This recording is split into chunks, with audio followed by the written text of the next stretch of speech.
सभी को नमस्कार। आज का वीडियो उन बच्चों के लिए जो ये सोच रहे हैं कि सर हम सेट का एग्ज़ाम किस प्रकार से दें और क्या ग्रेड फर्स्ट को एक बार पोस्टपोन कर दें क्या? 2 चीज़ें हैं, मैंने पहले भी बोली हैं। Grade first, grade second, grade third तीनों ही आपके सामने आने वाली हैं। यद्यपि टाइम लगेगा, आप ये चाहते हैं कि मैं कल ही विज्ञापन आ जाए, ये पॉसिबल नहीं है। यद्यपि सरकारें, आप मान के चलिए कि अब धीरे-धीरे और जवाबदेह बनेंगी आप लोगों के लिए। ये हम आने वाले समय में आप देख लोगे कि आप लोगों की ताकत जो है वो बड़ी बनी है। आप लोगों के हितों को हमेशा ध्यान में रखा जाएगा। लेकिन उससे भी ज़्यादा ज़रूरी अपने लिए क्या हो जाता है कि अपने सामने फिलहाल क्या है। जैसे मान लो कि आप में से कोई बच्चा ग्रेड फर्स्ट की प्रिपरेशन कर रहा है, तो मैं ये मानता हूँ कि ग्रेड फर्स्ट यदि आप कर रहे हो, तो आपके सामने क्लियर से एक चीज़ होनी चाहिए, ग्रेड फर्स्ट का अभी तक विज्ञापन नहीं आया है।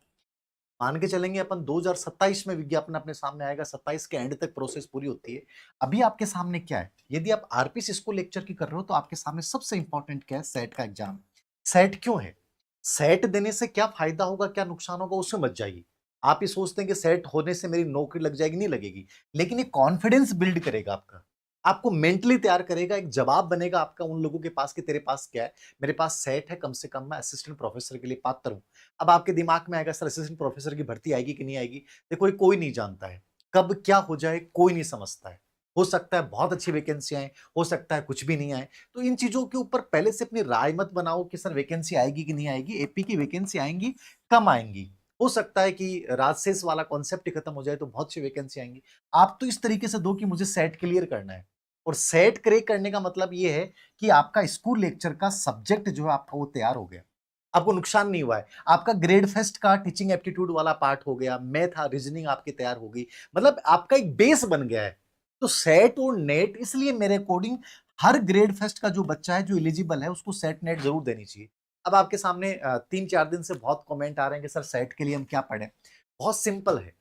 सेट और नेट के सिलेबस में कोई अंतर नहीं है। क्या पढ़ना है आपको? सेट के फर्स्ट पेपर के लिए हम सबको पता है, मैंने कई बार बोल दिया, केवीएस मदान पढ़ लो। ये बेस्ट किताब है, मतलब प्रमाणिक किताब है। ये नहीं पढ़ पाते हो आप, ऑक्सफोर्ड पढ़ लो। ऑक्सफोर्ड की गाइड आती है, या हरियंत पढ़ लो। मैं इसकी तरफ जाऊंगा क्योंकि इसका एक ऑब्जेक्टिव संस्करण भी बहुत अच्छा आता है और थ्योरी वाला भी अच्छा आता है। और इसमें कितना सा करना है, फर्स्ट पेपर को आपको मैनेज करना है और वो आपको आगे जाके फायदा देगा, नुकसान कुछ नहीं है। इसमें जो टीचिंग एप्टीट्यूड वाली यूनिट है, मैं कोशिश करूंगा कि यूट्यूब के ऊपर मैं आपको करवा दूंगा। यद्यपि हमने इसकी एक टेस्ट सीरीज भी जारी की है फर्स्ट पेपर के लिए, लगभग 10 टेस्ट जो लेटेस्ट पैटर्न के अकॉर्डिंग है, वो अवन एजुकेशन पे आपको मिल जाएगी। यदि आप देना चाहें, प्रैक्टिस करना चाहें, तो अवन एजुकेशन पे सेट की टेस्ट सीरीज है, फर्स्ट पेपर के 10 टेस्ट हैं। लेकिन मैं इसको यूट्यूब पे जो इसकी यूनिट है उसको करवा दूंगा। आपको ये समझना है, केवीएस मदान को आपने ले लिया, ये किताब ऐसी है जो आपके नेट में भी काम आएगी। दिसंबर में आपको नेट भी देना है, समझ रहे हो? सेट की तैयारी अच्छी होगी, नेट की ऑटोमेटिक तैयारी होगी। सेट की तैयारी हुई, आपकी ग्रेड फर्स्ट की ऑटोमेटिक तैयारी होगी। मतलब एक स्टेप आपको 2 या 3 स्टेपों के लिए तैयार कर रहा है। कई बार आप कहते हैं कि सर मैं इसकी प्रिपरेशन क्यों करूं? इसलिए करो क्योंकि उससे कॉन्फिडेंस आएगा, वो प्रेशर क्रिएट करेगा। 1.5-2 महीने तुम अच्छी मेहनत करोगे, सब्जेक्ट का रिवीजन हो जाएगा। तो कुल मिला के फायदा ही फायदा है। फर्स्ट पेपर के लिए केविश मैदान देख लो, थोड़ा सा ऑब्जेक्टिव या हमारी टेस्ट सीरीज देख लो। नंबर 2, सब्जेक्ट के लिए क्या करना है? 20 लोगों से मत पूछिए, कोई राय मत लीजिए। केवल इतना सा कीजिए कि उस सब्जेक्ट के आपके स्पेशली 5 साल के पीवाईक्यू निकालिए। कोई भी सब्जेक्ट, जैसे हिस्ट्री है, पॉलिटिकल है, ज्योग्राफी, कोई भी हो। हर व्यक्ति, हर टीचर अलग किताब बताएगा और ना तुम सब किताबों को ला सकते हो, ना सब किताबों को पढ़ सकते हो। पीवाईक्यू का मतलब है सब किताबों में पीवाईक्यू एक जैसे हैं। तो जो आपको शॉर्ट एंड स्वीट लगे, वो पीवाईक्यू की बुकलेट लेके आइए और वो हर दिन टॉपिक पढ़ने के बाद, चाहे उसके बाद पढ़ें या अगले दिन पढ़ें, पीवाईक्यू जरूर निकालें।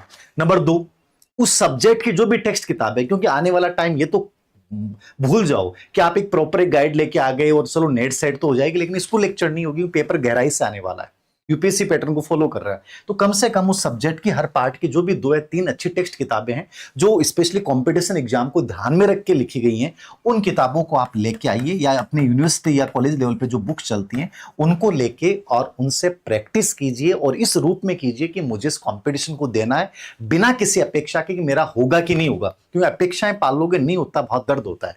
तो बेटर यही है, मैंने 5 साल की पीवाईक्यू निकाल ली, उस सब्जेक्ट की जो ग्रेजुएशन लेवल की किताब चल रही है कम से कम उनको पढ़ लिया, 11th-12th एनसीईआरटी देख ली।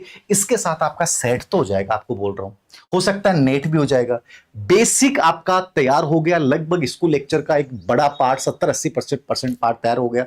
उसके बाद जैसे स्कूल लेक्चर की भर्ती आने वाली है, बढ़िया भर्ती आने वाली है। आप मान के चलिए आने वाले 2 साल राजस्थान के बच्चों के लिए मुझे लगता है बहुत इंपॉर्टेंट रहने वाले हैं। यदि सच में आपको लगता है कि मुझे कंपटीशन को बहुत बेहतरीन बनाना है, तो मैं ये चाहूंगा कि आप सेट को एक बार गंभीरता से दीजिए। फर्स्ट पेपर का मैंने बता दिया, सब्जेक्ट का जो चीजें आपने स्कूल लेक्चर के लिए पढ़ी थी उन किताबों को चेंज मत कीजिए, उन्हीं को रिपीट कर दीजिए। केवल इतना चेंज करना कि 5 साल के PYQ लेटेस्ट वाले, चाहे वो नेट के, यूजीसी नेट के देख लेते हो तो सबसे बढ़िया है। या अदर से जैसे MP में कोई स्कूल लेक्चर का या कॉलेज का पेपर हुआ, यूपी का, वहां से प्रश्न उठाए जाते हैं, तो उनको उठा के 5 साल के ये निकाल लीजिए, या जो आपके पास किताबें थी सब्जेक्ट की उनको उठाइए और फर्स्ट पेपर के लिए इसको उठाइए। सेट की तैयारी कीजिए, नेट की ऑटोमेटिक हो जाएगी और ग्रेड फर्स्ट का बेस भी तैयार हो जाएगा। अब आपके दिमाग में सर आएगा कि सर ग्रेड फर्स्ट के लिए भी बुक लिस्ट बता दें। मैं थोड़ा सा इसका अनुसंधान कर रहा हूं कि और बेटर कंटेंट क्या हो सकता है। बताने को मैं भी बता सकता हूं ये पढ़ लो, लेकिन मैं चाह रहा हूं कि इस बार यदि आप स्कूल लेक्चर की प्रिपरेशन करें या किसी भी कंपटीशन की करें, तो फिर ये नहीं कहना पड़े कि सर मैं इस कंटेंट को चेंज कर लूं। नहीं, वो कंटेंट ऐसा होना चाहिए कि उसको पढ़ने के बाद अपने को इधर उधर देखना नहीं पड़े। तो इसके लिए मैं अलग से एक प्रॉपर वीडियो बनाऊंगा, ग्रेड थर्ड के लिए भी, ग्रेड फर्स्ट के लिए भी।